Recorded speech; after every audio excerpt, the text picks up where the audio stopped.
Welcome to the NoobTube YouTube channel for day 229. This was the 16th of April 2023, a Sunday.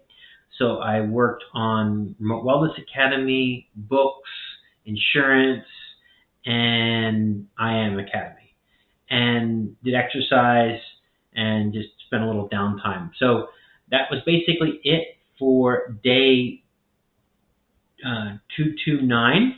And my gratitude goes out today to Elon Musk, because I think Elon Musk is just a very interesting individual, and he has really helped out a lot with SpaceX, with buying Twitter, with developments in AI. I really think that he has done a lot for humankind.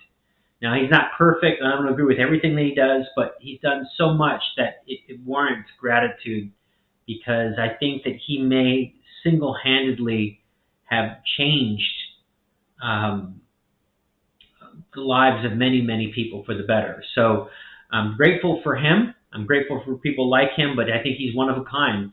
And I was watching his interview today on Tucker Carlson, and I think that really grateful that he is doing the things that he does, because it's having a good benefit for everyone. All right, let me know your thoughts, comments, like, comment, subscribe. I will talk to you tomorrow. Thank you.